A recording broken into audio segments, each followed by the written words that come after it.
7.7% GDP growth को नहीं केंद्र सरकार वर्तमान खुशी जाहिर करुछंती। अर्थनैतिक विकास दुहाई दि जाउछि। सेपटे राहुल गांधी भारतीय अर्थनीति रे सुनामी आसीथिबा कही राजनीति रे नुआ झड़ सृष्टि करिसंती। गत 24 घंटा भितरे देशर अर्थनीति को नहीं एभली किछि प्रतिक्रिया प्रकाश पाउछि जहां हमको बाध्य करिछि जे देशर अर्थनीति क्यों दिग को गति करुछि तार मानस मंथन करिबा पाई।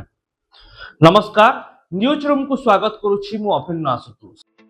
भारतीय अर्थनीति रे 7.7% जीडीपी ग्रोथ कोनोसी असाधारण कथा नुहे, तथापि यह गोटे अर्थनैतिक विकास रो सकारात्मक सूचकांक। किंतु यह पर मध्य देशर अर्थनीति रे एमिति किछि घटुछि जहा अर्थनीतिर गति क्यों पटे से नहीं प्रश्न छिड़ा करुछि। किछि दिन तले प्रधानमंत्री नरेंद्र मोदी देशवासी को सुना गहना किनिबा कम करने को कहिथिले। एमिति कि 1 वर्ष पर्यंत सुना गहना न किनिबा पई अपील करिथिले। मध्यप्राच्य रे युद्ध को दृष्टि रखी तेल एवं तैल सामग्री व्यवहार कम करने को मध्य कहिथिले। आपण माने जानिचंती जे वर्तमान समय रे सरकारी अनुष्ठान गुड़िकरे ईवी जान व्यवहार करबा नै प्रक्रिया चलिछि। तेबे देशर प्रधानमंत्री जेतेबेले सुना गहना न किनिबा पई अपील करुछंती, पेट्रोल संकट को देखि पेट्रोल डीजेल एवं तैल इंधन व्यवहार को सीमित करने को अनुरोध करुछंती। विभिन्न सरकारी अनुष्ठान रे ईवी गाड़ी प्रचलन करा जाउछि। प्रधानमंत्री मुख्यमंत्री एमाने तैल संचय पाई निजर कार्पेट रे काटछाट करुछंती। ये कौन से साधारण घटना होई न पारे बा प्रधानमंत्री नरेंद्र मोदी जो मंतव्य देइछंती ताको आमे हालुका भावे ग्रहण करिबा उचित। जेतेबेले मध्य प्रधानमंत्री देशर मुद्रास्फीति अर्थनीति नै कोनोसी कथा कहिचंती ता पछरे एक गूढ़ रहस्य रहिछि। आ आज सही रहस्य उपरु मु परदा हटेइबी। वर्तमान समय रे देशर अर्थनीति एक अनिश्चितता आड़कू गति करुवा भली मन हेउछि। जदिओ जीडीपी ग्रोथ 7.7% रेकर्ड करा जाइछि। यार प्रमुख कारण गुड़िक है वर्तमान समय रे मध्यप्राच्य रे युद्ध पाई पूरा विश्वर तैल एवं इंधन बाजार अनिश्चितता घेरकू चली जाइछि। तैल इंधन सामग्री दर वृद्धि पाउछि। फल साधारण खाद्य सामग्री एवं दैनंदिन जीवन में विभिन्न उत्पाद गुड़िकर दरदाम वृद्धि पाइबारे लागिछि। कहीं तैल एवं इंधन व्यवहार अनेक कांशरे भारतर सामग्रिक उत्पादन प्रक्रिया को प्रभावित करिथाए। अपर पक्षरे आमे जदि देखिबा बड़ बड़ कॉर्पोरेट सेक्टर रे चाकरी वर्तमान अनिश्चितता घेरकू जाइछि। विशेष भाव में आईटी इंडस्ट्री सॉफ्टवेयर इंडस्ट्री रे एआई रो प्रबल व्यवहार एवं नुआ नुआ टेक्नोलोजी रो व्यवहार जोगु अनेक बड़ बड़ एमिति कि देश एवं देश बाहर मल्टीनेशनल कंपनी माने मध्य निज कर्मचारी छटई करुछंती। आ छटई समस्या भारत ठारू आरंभ करी पूरा विश्व बाजार रे देखिबा को मिलुछि।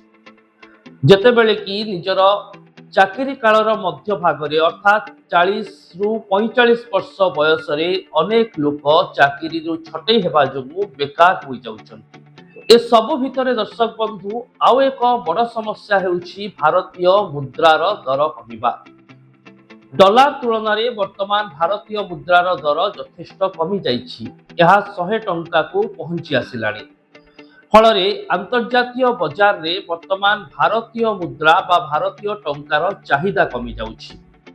जेहेतु टंका डॉलर तुलन में दर कमी कमी जाउछि, तेबे एभली स्थिति रे जो माने देश बाहर निवेशक विदेशी निवेशक से माने भारत रे पुंजी निवेश करने को चाहू नाहंती। से माने टंका किनिबा पई चाहू नाहंती एवं यार फलाफल स्वरूप भारत एवं भारत बाहर निवेशक माने वर्तमान समय रे विदेश रे पुंजी निवेश करने पई आग्रह प्रकाश करुछंती। फल भारत भीतर को जो मनी फ्लो रहिबा कथा जहा अर्थनीति रे संतुलन बजाय रखे ताहा वर्तमान समय रे दोहली जाउछि। विदेशी निवेशक बड़ बड़ कंपनी वर्तमान भारत रे पुंजी निवेश पाई एतेटा आग्रह प्रकाश करू नाहंती। যেহেতু মধ্যপ্রাচ্যর যুদ্ধর প্রভাব রয়েছে, ভারতীয় অর্থনীতি গোটিଏ অসନ୍ତୁଳିତ ସ୍ତରରେ ରହିଛି। ଡଲାର ତୁଳନାରେ ଟଙ୍କାର ମୂଲ୍ୟ ଲଗାତାର ଭାବରେ ହ୍ରାସ ପାଉଛି। ଏସବୁକୁ ଦେଖି ଭାରତରେ ପୁଞ୍ଜିନିବେଶ କରିବା ପାଇଁ ଆସୁଥିବା ବଡ଼ ବଡ଼ କମ୍ପାନୀ ଏବଂ ବିଦେଶୀ ନିବେଶକମାନେ ବର୍ତ୍ତମାନ ଭାରତଠାରୁ ମୁହଁ ଫେରାଇ ନେଉଛନ୍ତି। ତେବେ ଦର୍ଶକ ବନ୍ଧୁ, କେବଳ ଏତିକିରେ ଅର୍ଥନୀତିର ସମସ୍ୟା ଯେ ସରିଯାଉଛି ତାହା ନୁହେଁ। ମଧ୍ୟପ୍ରାଚ୍ୟରେ ଯେଉଁ ଅସ୍ଥିରତା ସୃଷ୍ଟି ହୋଇଛି ଏବଂ ବର୍ତ୍ତମାନ ଯେଉଁଭଳି ଢଙ୍ଗରେ ତୈଳ ଇନ୍ଧନ ଉପରେ ନିର୍ଭର କରୁଥିବା ବିଭିନ୍ନ ସେକ୍ଟର, ଯେମିତିକି ଭାରତର ଫୁଡ୍ ସେକ୍ଟର, ଭାରତର ପ୍ରଡକ୍ସନ ସେକ୍ଟର, ଏଗୁଡ଼ିକରେ ମଧ୍ୟ ମାନ୍ଦାବସ୍ଥା ଦେଖାଦେଇଛି। ଏଗୁଡ଼ିକରେ ମଧ୍ୟ ଦରଦାମ ହୁତୁ ହୋଇ ବଢୁଛି। ଫଳସ୍ୱରୂପ ଖାଇବା ତେଲଠାରୁ ଆରମ୍ଭ କରି ରାସନ ସାମଗ୍ରୀ ଏସବୁ ଦର ମଧ୍ୟ ପୂର୍ବ ଅପେକ୍ଷା କିଛି ମାତ୍ରାରେ ବଢିଛି। ଇଏ ତ ଦରଦାମର କଥା ଥିଲା। ଏବଂ କେମିତି ସଫ୍ଟୱେର ଏବଂ ଆଇଟି ଇଣ୍ଡଷ୍ଟ୍ରି ଏଆଇ ଏବଂ ନୂଆ ନୂଆ ଟେକ୍ନୋଲୋଜି ଦ୍ୱାରା ପ୍ରଭାବିତ ହୋଇ କର୍ମଚାରୀଙ୍କୁ ଛଟେଇ କରୁଛି ତାର ରିପୋର୍ଟ ଦେଖିଲେ। କିନ୍ତୁ ଏସବୁ ବାଦ ଆଉ କିଛି ଗୁରୁତ୍ୱପୂର୍ଣ୍ଣ କଥା ବି ସାମ୍ନାକୁ ଆସୁଛି। ତାହା ହେଉଛି ଏଲିନୋର ଚାପ। ଆମେମାନେ ସମସ୍ତେ ଜାଣିଛୁ ଯେ ବର୍ତ୍ତମାନ ସମୟରେ ପୁରା ବିଶ୍ୱ, ଯେଉଁଥିରେ ଭାରତ ଏବଂ ଓଡ଼ିଶା ଅର୍ଥାତ୍ ଆମେମାନେ ସମସ୍ତେ ଅଂଶୀଦାର, ସମସ୍ତେ ଏଲିନୋର ପ୍ରଭାବକୁ ସାମ୍ନା କରିବାକୁ ଯାଉଛୁ। ଫଳରେ ଆଗାମୀ ସମୟରେ ମରୁଡ଼ି ସୃଷ୍ଟି ହେବ, ଆଗାମୀ ସମୟରେ ବନ୍ୟା ଭଳି ବିପତ୍ତି ସାମ୍ନାକୁ ଆସିବ, ଦୁର୍ଭିକ୍ଷ ପଡ଼ିପାରେ ଏବଂ ଏସବୁ ଫଳରେ ଦେଶରେ କୃଷିର ଉତ୍ପାଦନ ମଧ୍ୟ ଯଥେଷ୍ଟ କମିଯିବ। ଏବଂ ଯେତେବେଳେ କୃଷିର ଉତ୍ପାଦନ କମିଯିବ, ସେତେବେଳେ ଖାଦ୍ୟ ସାମଗ୍ରୀର ଦରଦାମ ବୃଦ୍ଧି ପାଇବ। ତା ସହିତ ଆମମାନଙ୍କର ମୌଳିକ ଆବଶ୍ୟକତା ପୂରଣ କରୁଥିବା ଧାନ, ଚାଉଳ ଭଳି ଖାଦ୍ୟ ସାମଗ୍ରୀ ପାଇବାରେ ଆମେ ଜଟିଳତାକୁ ସାମ୍ନା କରିବା। ଫଳରେ ଦେଶର ଅର୍ଥନୀତି ଆଉ ଗୋଟିଏ ମାଡ଼ ପାଇବ। ସେମିତିରେ ବି ଡଲାର ତୁଳନାରେ ଟଙ୍କାର ଦାମ କମିବା, ମଧ୍ୟପ୍ରାଚ୍ୟରେ ଯୁଦ୍ଧ, ଏଆଇ ଟେକ୍ନୋଲୋଜିର ବ୍ୟବହାର ଦେଶର ଅର୍ଥନୀତିକୁ ବ୍ୟତିବ୍ୟସ୍ତ କରୁଥିବା ବେଳେ ଏଲିନୋ ଯୋଗୁଁ ପୁଣି ଥରେ ଆମେମାନେ ବିଭିନ୍ନ ପ୍ରକାର ଦରଦାମର ବୃଦ୍ଧିର ଶିକାର ହେବା। ଏବଂ ଏସବୁକୁ ସାମ୍ନା କରିବାକୁ ହେଲେ ଯେଉଁଭଳି ଢଙ୍ଗରେ କେନ୍ଦ୍ର ସରକାର ନିଜର ପଦକ୍ଷେପ ନେବା କଥା, ସେଥିରେ ମଧ୍ୟ କିଛି ବାଧ୍ୟବାଧକତା ରହୁଛି।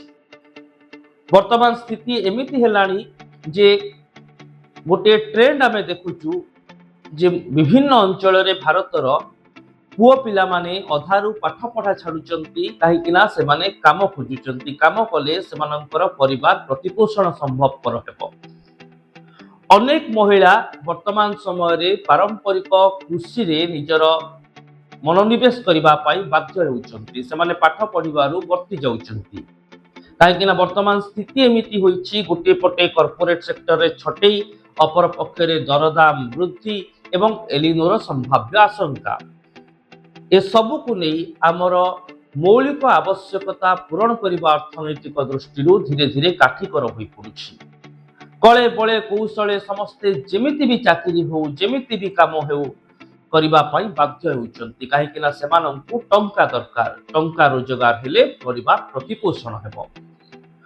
ଏସବୁ ଭିତରେ ଦର୍ଶକ ବନ୍ଧୁ, ଆଉ ଗୋଟିଏ ରିପୋର୍ଟ ମୁଁ ଆପଣଙ୍କ ସାମ୍ନାରେ ରଖିବି, ଯାହା ଭାରତର ହ୍ୟୁମାନ୍ ରିସୋର୍ସ ଆଣ୍ଡ ହଙ୍ଗର ତଥ୍ୟ। ବର୍ତ୍ତମାନ ସମୟରେ ଭାରତ ସରକାର ପ୍ରାୟ 800 ମିଲିୟନ ଲୋକଙ୍କୁ, ଅର୍ଥାତ୍ ଦେଶର ଜନସଂଖ୍ୟାର ଅଧା ଭାଗ ଲୋକଙ୍କୁ ମାଗଣାରେ ଖାଦ୍ୟ ସାମଗ୍ରୀ, ରାସନ ସାମଗ୍ରୀ ଯୋଗାଇବା ପାଇଁ ବାଧ୍ୟ ହେଉଛନ୍ତି। ସବସିଡାଇଜ ଖାଦ୍ୟ ସେମାନଙ୍କ ପାଖରେ ପହଞ୍ଚୁଛି। କିନ୍ତୁ ଆଉ ଅଧେ ଭାଗ ଲୋକ ଯେଉଁମାନେ ରହିଲେ, ସେଥିରେ ଯେଉଁମାନେ ଧନୀ ଶ୍ରେଣୀର ଅଛନ୍ତି, ସେମାନଙ୍କ ପାଇଁ କିଛି ବିଶେଷ ଅସୁବିଧା ହେଉନଥିଲେ ମଧ୍ୟ ମଧ୍ୟବିତ୍ତ, ଉଚ୍ଚ ମଧ୍ୟବିତ୍ତ ବର୍ତ୍ତମାନ ଅର୍ଥନୈତିକ ଯନ୍ତ୍ରଣାରେ ପେଶି ହେଉଛନ୍ତି। ମୁଁ ଆପଣଙ୍କ ସାମ୍ନାରେ ସେ ଇଣ୍ଡେକ୍ସର ତଥ୍ୟ ରଖୁଛି, ଭାରତର ହ୍ୟୁମାନ୍ ଡେଭଲପମେଣ୍ଟ ଇଣ୍ଡେକ୍ସ ଏବଂ ହଙ୍ଗର ଇଣ୍ଡେକ୍ସ। ଏଥିରେ କୁହାଯାଉଛି ଯେ ଡେମୋକ୍ରେସି ଇଣ୍ଡେକ୍ସରେ ବିଶ୍ୱର 179ଟି ଦେଶରୁ ଭାରତର ସ୍ଥାନ ହେଉଛି 100ତମ। ସମାନ ଢଙ୍ଗରେ ଇଲେକ୍ଟୋରାଲ ଅଟୋକ୍ରେସିର ଇଣ୍ଡେକ୍ସ ଦେଖିଲେ 180ଟି ଦେଶ ଭିତରୁ ଭାରତର ସ୍ଥାନ ହେଉଛି 157ତମ। ଆହୁରି ଗୋଟିଏ ରିପୋର୍ଟ ମୁଁ ରଖିବି ଯେ ପ୍ରେସ୍ फ्रीडम इंडेक्स कहूची विश्वर 180 देश भितर भारतर स्थान होउची 176। अर्थात आमे माने पूर्व अपेक्षा केउठी ना केउठी किछि बाध्यबाधकता देई गति करूछु, जेउथिरे आम भली सांबादिक मानकर स्वाधीनता कमी जाउछि। फलरे अनेक सत्यासत्य लोकलोचन को आसिबारे बाधक सृष्टि होउछि। ता सहित मु आपनकु देखैली विभिन्न रिपोर्ट जेउथिरे केमिति अर्थनीतिर प्रवाह बाधाप्राप्त हेउछि आपण माने सहजरे अनुमान करि पारिबे। सेथिपाई तो प्रधानमंत्री नरेंद्र मोदी कहउचंती जे फॉरेन टूर को बंद करा जाऊ। वर्तमान समय लोक फॉरेन टूर न करंतु, सुना गहना न किणंतु, तेल एवं इंधन सामग्री को सीमित भाव में व्यवहार करंतु। ये कौन से हालुका मंतव्य होई न पारे। प्रधानमंत्री निश्चित भाव में सही दूरदर्शी आकलन करिसेंती, जोथिपाई भारतवासी को एभली अनुरोध करिसेंती। काहेकि ना जो अर्थनैतिक अस्थिरता दे आमे गति करूछु, सेतिरु पुणी थरे बड़ साउंटिबा को हेले, पुणी थरे हमर ट्रैक को फेरिबा को हेले बेस किछि वर्ष लागि जिवो, 2-3 वर्ष बा 5-6 वर्ष भी लागि पारे। एणु एही समय भितरे एही अर्थनैतिक चैलेंज को हमको सामना करबा पड़िबो।